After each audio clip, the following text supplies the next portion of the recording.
L'Afrique ne représente à ces jours que 17% de la population mondiale. Et pourtant, en même temps, elle représente plus de 32% des importations de riz dans le monde, ce qui fait du continent africain l'un des plus gros importateurs de ce que j'appelle l'or blanc.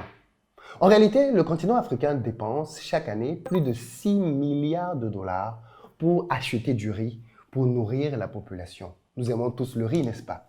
Mais savons-nous quel business il y a derrière cette denrée? Pour aider à rééquilibrer les choses et combattre cette absurdité, la Corée du Sud a décidé de financer un programme d'aide au développement dans lequel elle va investir pendant 4 ans 100 milliards de won, soit 77 millions de dollars, avec pour but de permettre aux Africains de mieux produire le riz chez eux. Même les Sud-Coréens sont juste choqués de voir à quel point les Africains continuent d'acheter le riz à l'étranger alors qu'ils ont tout pour pouvoir devenir non seulement de grands producteurs, mais des exportateurs de riz. Si vous voulez donc vous aussi bénéficier de cette opportunité, restez jusqu'à la fin de la vidéo.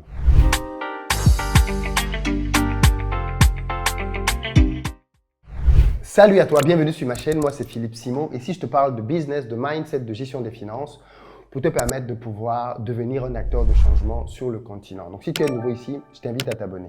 Pour ceux d'entre vous qui veulent arrêter de rêver et passer concrètement à l'action, je vous invite à être avec nous à Paris le 30 septembre et le 1er octobre pour notre prochaine grande formation Back to Africa, au cours de laquelle je fais intervenir plusieurs success stories africaines qui sont parties de la diaspora et qui aujourd'hui ont pour certains bâti de gros empires. C'est l'événement pour tous ceux et toutes celles qui aiment réellement le continent africain, parce qu'on va parler de business et on va parler de choses cash. Cette année, on aura des intervenants de qualité provenant de la Côte d'Ivoire notamment, tel Stanislas Zézé ou encore Jean-Louis Billon, mais aussi du Cameroun, tel Bertin Tchofo ou encore Rebecca Inonchan, et même du Sénégal, tel Bambalo. Bref, je ne vous en dis pas plus. Allez réserver vos places maintenant parce que les tarifs sont encore promotionnels. Si vous êtes étudiant ou alors en recherche de travail, vous avez des tarifs spéciaux qui vous sont appliqués. Vous nous contactez au numéro qui s'affiche et on fera le nécessaire. D'ailleurs, pendant cette conférence, nous aurons parmi nos invités Duplex Kamgan, qui n'est nul autre que le CEO de Studely. Studely est une entreprise qui est née d'une frustration personnelle qu'il a rencontrée il y a de cela quelques années maintenant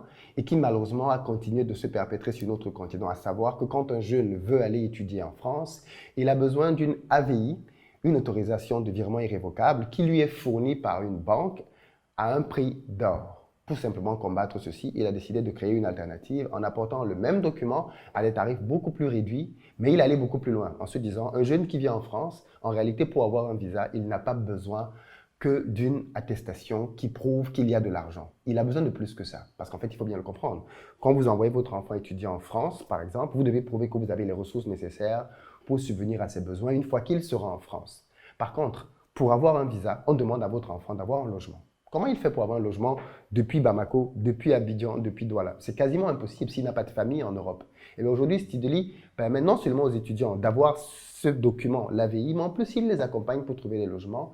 Et ils vont même plus loin en permettant désormais aux étudiants, depuis l'Afrique, d'avoir des cartes bancaires qui leur permettent d'effectuer les dépenses liées à leur séjour pour les études en Europe. C'est donc une solution assez complète que je vous recommande, bien évidemment. Vous avez leur site qui est disponible. Et sur ce dernier, vous allez pouvoir trouver, en fonction du pays dans lequel vous êtes, la correspondance et le moyen de pouvoir les joindre. On est clairement dans la période pendant laquelle les parents s'activent pour faire venir leurs enfants en Europe et Studely est clairement le moyen dont vous avez besoin. Donc, partagez l'info pour vos frères, pour vos sœurs, pour vos cousins, bref, toutes les personnes que vous connaissez et qui veulent aller étudier en France.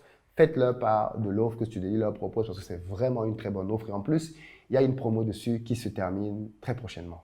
Je vais commencer cette vidéo par vous présenter 11 faits concernant le riz en Afrique que vous ignorez peut-être. La première chose, c'est que le riz n'est pas une culture asiatique. Beaucoup de personnes pensent que les Africains ne savent pas du tout cultiver le riz et qu'ils le font systématiquement venir de l'Asie. Ça, c'est faux. Le riz a été cultivé pendant plus de 3000 ans dans certaines régions en Afrique. Le riz africain, dont le nom scientifique est Oryza glaberrima, est unique et en réalité, il fait partie intégrante de la culture de plusieurs pays en Afrique.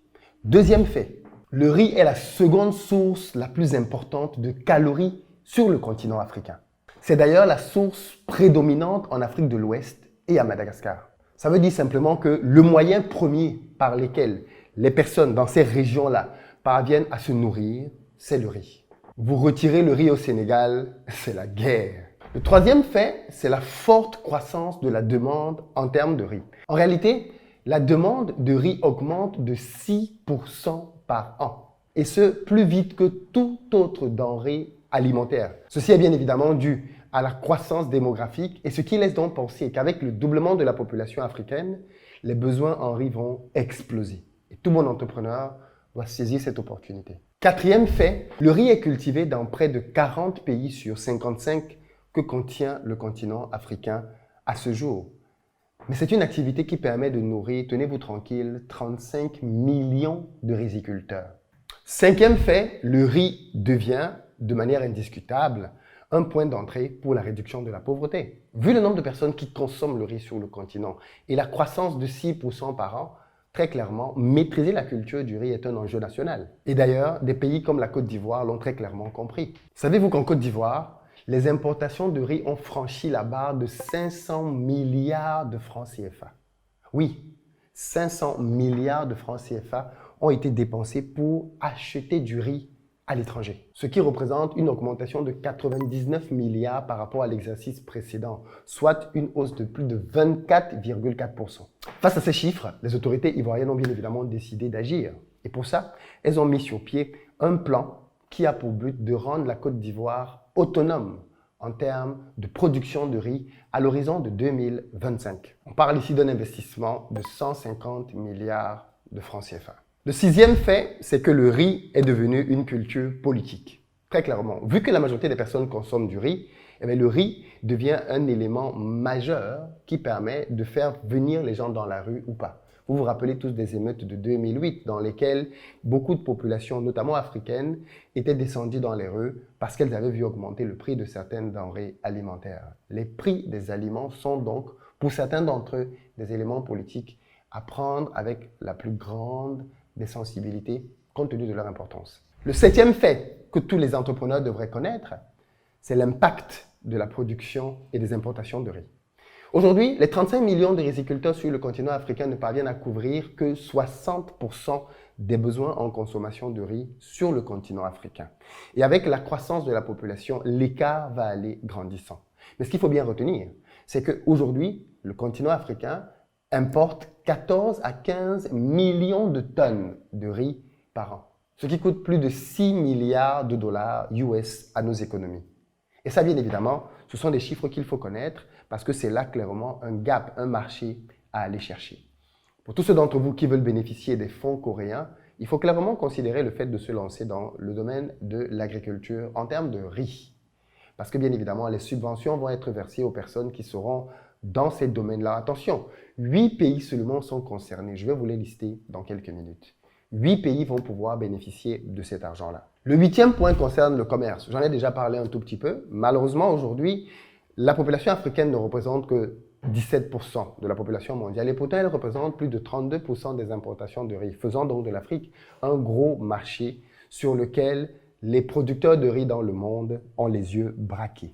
9e élément concernant le riz, c'est que c'est une culture dans laquelle beaucoup de femmes sont engagées. Aujourd'hui, on constate que dans beaucoup de nos pays, ce sont les femmes qui travaillent à la culture du riz. Le 10e point, c'est qu'au-delà des femmes, on peut y ajouter bien évidemment énormément de personnes qui sortent comme ça sur le marché de l'emploi. Il faut savoir qu'aujourd'hui en Afrique, on a 17 millions de jeunes qui entrent sur le marché de l'emploi chaque année. 17 millions de jeunes à qui il faut trouver du travail chaque année.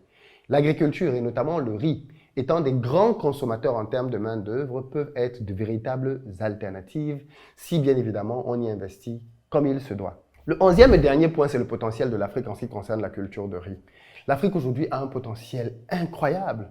On a les terres, on a la population, on a la jeunesse, on a la force, on a l'intelligence. Et en réalité, l'Afrique devrait non seulement produire suffisamment pour elle-même, mais pour pouvoir distribuer au reste du monde entier.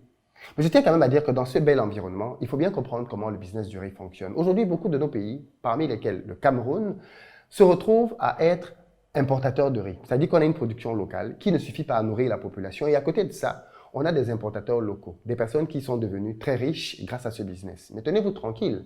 On a constaté que beaucoup de ces importateurs-là, par exemple, avaient commencé à créer une mafia. De quoi il s'agit? Entre 2018 et 2019, par exemple, les importations de riz sont passées au Cameroun de 561 112 000 tonnes à 894 486 tonnes, d'après le site du ministère du Commerce. Donc, c'est une source plutôt fiable.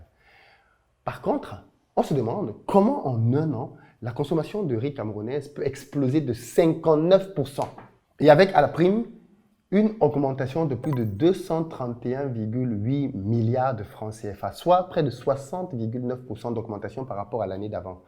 Eh bien, on a commencé à faire des investigations et on a découvert le poteau rose. Qu'est-ce qui se passe? Les importateurs de riz camerounais, parce qu'ils bénéficient, et ça il faut le dire, quand vous faites de l'importation de riz, comme c'est une denrée de première nécessité, vous n'êtes pas taxé, vous ne payez pas de douane, ainsi de suite. Donc par contre, il faut être importateur de riz.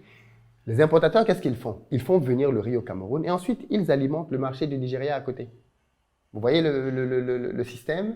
Je fais venir le riz au Cameroun, je ne paye pas de taxes, je ne paye pas d'impôts parce que je suis supposé ramener ça pour le marché local. Mais dans le même temps, qu'est-ce que je fais? J'envoie ce riz à côté ou au Nigeria parce que la population est grande, parce que les besoins sont énormissimes et je double mes marges. La cupidité de certains opérateurs économiques. On aime bien souvent parler de ce que nos États font mal et c'est vrai qu'il y a beaucoup de choses qui ne sont pas bien faites. Mais je pense qu'il faut aussi prendre en considération que même quand nos États ont de bonnes dispositions, même quand nos États ont de bons textes, c'est souvent la mauvaise foi de certains opérateurs économiques qui ruinent tout. Sinon, comment comprendre que parce que les gens veulent juste davantage s'enrichir, ils fassent entrer du riz dans le pays et déversent le même riz à côté en multipliant uniquement leurs bénéfices personnels? Alors, bien évidemment, moi, si j'étais à la place du gouvernement, j'aurais bien évidemment imposé à tous les importateurs qu'au bout d'un certain nombre d'années, qu'ils deviennent des producteurs de riz pour simplement faire descendre cette facture qui, elle est colossale. Il faut bien comprendre que quand vous achetez à l'étranger, vous nourrissez les agriculteurs d'autres pays, vous nourrissez tout un écosystème étranger. Les engrais, les semences, les machines, vous nourrissez énormément d'écosystèmes à l'étranger. Produire chez soi consiste simplement à ramener tout ça sur son territoire. La production de riz, des semences, des engrais, des machines et faire vivre un écosystème qui va donner du travail à des milliers de personnes. C'est bien évidemment le regard que le gouvernement a, mais les importateurs eux, ont une vision différente. Voilà pourquoi bien souvent, quand on décide de ramener une production localement, les premières personnes qui vont être contre ça, ce sont les importateurs. Ils vont peser de tout leur poids pour empêcher que la culture ne s'implante localement, parce que ça voudrait dire que leur business d'importation est mort. En tous les cas, le projet de la Corée du Sud, il est connu désormais. Il s'appelle K-Rice Belt et il a pour but très clair de permettre à 8 pays africains de pouvoir devenir autonomes en termes de riz. Quels sont ces 8 pays africains? Le Ghana, la Gambie, la Guinée, le Sénégal, l'Ouganda, le Cameroun, le Kenya et la Guinée-Bissau. Tous de grands importateurs de riz. Et l'idée, elle est claire. On ne vous donne pas de l'argent, hein. On vous permet d'avoir des semences améliorées. Rien qu'avec des semences améliorées, tenez-vous tranquille, ces pays-là vont doubler leur production de riz. Comme quoi, l'agriculture, c'est aussi beaucoup de science. Mais on peut aussi se poser la question de savoir pourquoi l'Afrique est toujours dans la position de l'éternel assisté. Parce qu'en fait, que va faire la Corée? Ils vont prendre les semences du riz coréen, qui a une production de 3 à 4 fois supérieure au riz africain, parce que le riz africain a une production de 1,5 tonnes à l'hectare, alors que le riz coréen a une production de 5 à 6 tonnes à l'hectare. Et qu'est-ce qu'ils vont faire? Ils vont prendre le riz africain, le riz coréen, ils vont travailler à une version hybride qui va conserver les propriétés du riz africain, mais qui va donner le tonnage du riz coréen. Et c'est ce qu'ils vont simplement déverser sur le marché africain pour que les Africains puissent mettre en terre un riz qui va être beaucoup plus productif. Je salue l'initiative de la Corée, bien évidemment, c'est une aide. Et les Coréens font ça parce qu'ils disent qu'ils ont été longtemps pauvres et que tout le monde les a aidés. Maintenant, c'est à leur tour de vouloir aussi aider. Bon, bien évidemment, ça c'est le discours diplomatique. Qu'est-ce qu'ils attendent en retour? Je n'en sais rien. Mais bon, on constate quand même que nos pays dépendent fortement de la production extérieure de riz à l'extérieur et ne sont pas tous dans la démarche de la Côte d'Ivoire, qui est de dire il faut qu'on devienne absolument autonome en production de riz. Bon, bien évidemment, ceux-ci vont peut-être le devenir grâce à l'aide de la Corée du Sud et encore. Est-ce que ça va se passer comme prévu? On verra bien évidemment dans les prochaines années, on en reparlera. Mais dites-moi déjà dans les commentaires, que vous inspire tout ceci? Le business du riz, est-ce que vous le voyez comme étant quelque chose de très pertinent? Est-ce que vous pourriez vous lancer là-dedans? Quels pourraient être les principaux freins? J'attends vos commentaires et partagez la vidéo. À très bientôt.